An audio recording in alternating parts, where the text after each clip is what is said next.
This is Hidden Killers with Tony Brueski. Well, the world in the Bryan Kohberger case has dramatically changed recently with the revelation that he bought the knife and the sheath. And a sharpener, too, which surprisingly looks a lot like a vacuum attachment, which plays into one of the roommates saying it looks like he has a vacuum attachment. He even, I guess, allegedly we can say, brought the sharpener to the scene, which I find to be rather bizarre as well. And then he takes this photo. Joining me to discuss, Bob Motta, defense attorney, host of the podcast Defense Diaries, available wherever you get podcasts and on YouTube. Go press subscribe there. As soon as you're done listening to this, amazing content. Bob, what's your reaction to this? Because I know we've been saying for a long time, at least I've been saying, if we get the receipt that he bought the damn knife, it's game over. Are we there? I've been saying the same thing. Yeah. Like, everyone he pegs me as everybody's innocent guy, which obviously couldn't be further from the truth. But I felt from the time that they dropped that probable cause affidavit that thing lead guilty. Mm-hmm. Obviously, everything's pending trial, right? Sure. It is always the case. No one should be forming final decisions in terms of a case until we've had trial. Yep. But before we get to question T, I wanna actually give a tip of the hat to Judge Hippler, mm-hmm. because it was his order about 10 days, 2 weeks ago, wherein he said, look, I'm over everybody filing everything sealed. Yep. That is supposed to be the exception, not the norm. Mm-hmm. In this country. We have a right to know what's going on in our courts in this country. So huge tip of the hat to him. Yes. Because that order changed everything in terms of what we've been learning. Mm-hmm. Like, make no mistake about it. That order doesn't exist. Everything's still being filed under seal. We still know very little about this case. Yep. So, well done, Judge Hippler. I'm a huge fan of that order. For every judge in this country, they should plaster it on their walls and live by it, because that's what our Constitution calls for. All right, off soapbox there. So as far as damning shit, man, there's no other way to put it. It was like we've talked over and over with the sheath.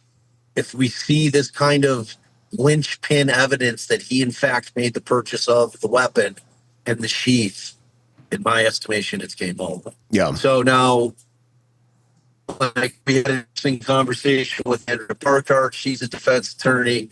She's more dug in on like really kind of thing that maybe I think the needle probably moved a bit for her recently, but she reads that as not being as definitive as we have the actual proof that he did it. She's reading that as they've got to take a few strong circumstantial steps, but circumstantial steps nonetheless to get him to that purchase. Mm-hmm. So I and again, that'll be something that we'll have to see at trial, exactly what they have. I read it the same way that you did, Tony. Yeah. I read it. The purchase happened between March 10th and 20th. And then Allie and Andrea are like, okay, well, why the gap? Like, if you know when he bought it, why is there a gap?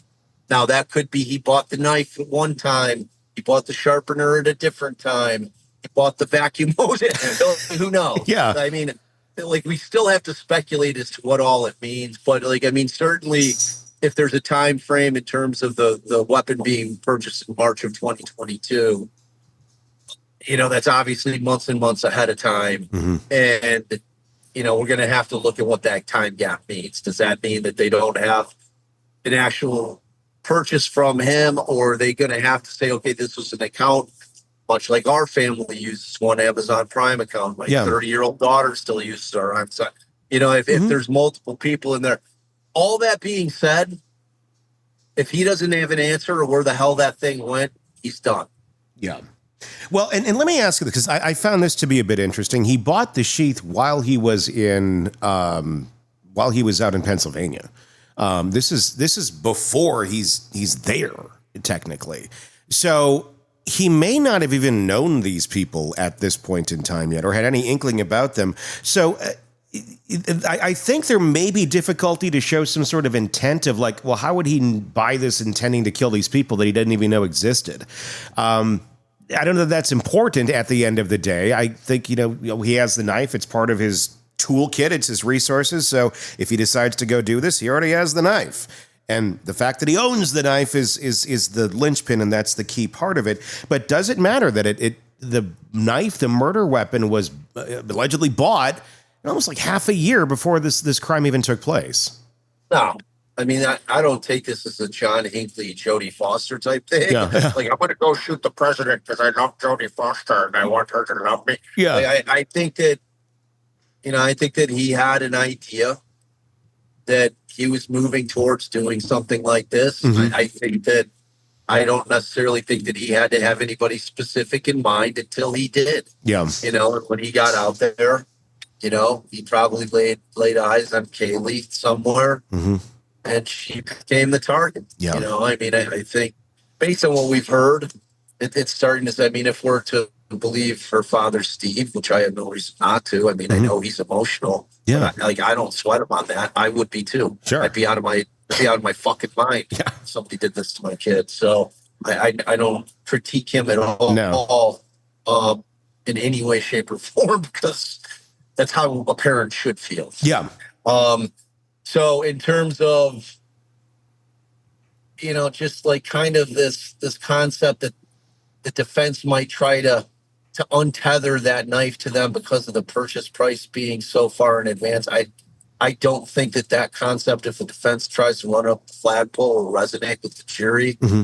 I think that they're just going to think that this guy was just a guy that was building up to this, that this was something that was percolating, and that ultimately, unfortunately and sadly, one or multiple of the girls caught his eye and became his target. Because we're going to see it all in terms of like, and the really interesting thing is this concept. I was on with Anjanette Levy, and we had her on our channel the other night. Yeah, and she was going through. She had done, because she's really great at digging. And so she was digging through a lot of the evidence that's going to be tendered at trial, and was looking at transaction reports and videos from this strip mall. Mm-hmm. Okay. And it seems to match up with the day that Bryan Kohberger got that ticket in town. Mm-hmm. And so they were pulling all this information from all these different businesses in that strip mall from the day he got that ticket, including the girls' banking records. So it looks to me what they're going to be trying to do is they're going to establish the day that he may have laid eyes on one or more of the girls. Okay.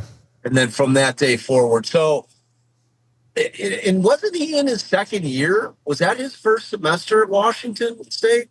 I do not know the answer to that question. No, I think he was. I think he had been there. Okay. You know what I mean? Like, but we won't have to guess when we get to trial. No, we're not going to have to guess about that. They will lay out a timeline. It is going to be a unbelievably difficult task for the defense to be able to explain that purchase away, if in fact they can prove it. Well, and it sounds like they can. Yeah, it sounds very clear that they can. Let's talk about the picture for a second. We got it up here. This is the thumbs up with a thumb that looks like it's seen some friction in recent moments. If you really zoom in on the thumb, I mean, it's a little, there's something going on there. Number one, that could just be some confirmation bias shit. It could be. We are.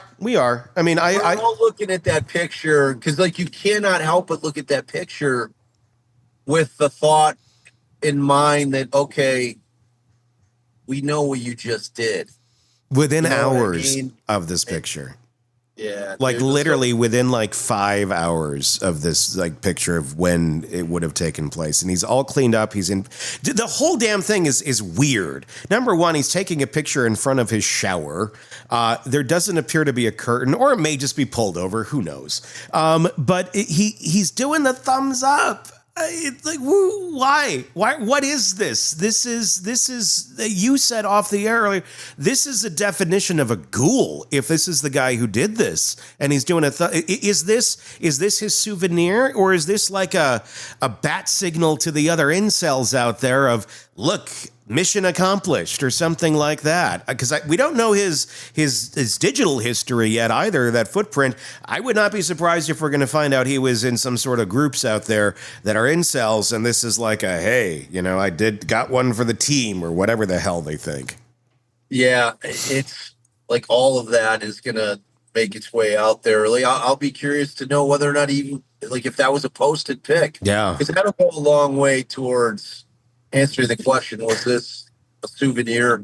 It's like that's something he kept for private stock, so that when he looks at it every time, he's able to bring himself back to the moments of time that preceded it mere few hours later. Or if, like you said, that's some kind of bizarro world sicko incel, like, hey, got one, whatever. It's like, it's such a disturbing picture from the perspective that he did it. Now, if it turns out that he didn't do it, then it's just a normal kind of weird, why are you taking a thumbs up selfie in front of your shower? But, he's kind of a weird guy. Whatever, 9 a.m, looking pasty as shit. Yeah. Yeah. I mean, his coloring is one of the most haunting things to me about that entire picture. Like, it's the color of the tile. He does. He looks like devoid of blood. He looks vampirish to me. It's weird. Yeah. It's really a unsettling picture in a lot of different ways, primarily because we know what happened in that house, and it appears they have really, really strong evidence. I think if anything gets him the firing squad, it's this picture. Because if you're sitting there and you find him guilty and you're on that jury, and it's a death panel jury, so they have to be okay, and not opposed to it.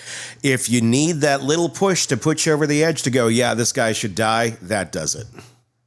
Yeah. Now remember, with the death penalty being the firing squad, they have to not be able to have access to what they need for for the lethal. Yes. So they have to be missing ingredients, but they're hard to get.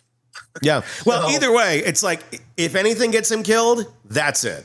This picture is the linchpin that goes, this is a soulless bastard. If it's him. Want more on this case and others? Then press subscribe now and don't miss a moment of true crime coverage from Tony Brueski and the Hidden Killers podcast.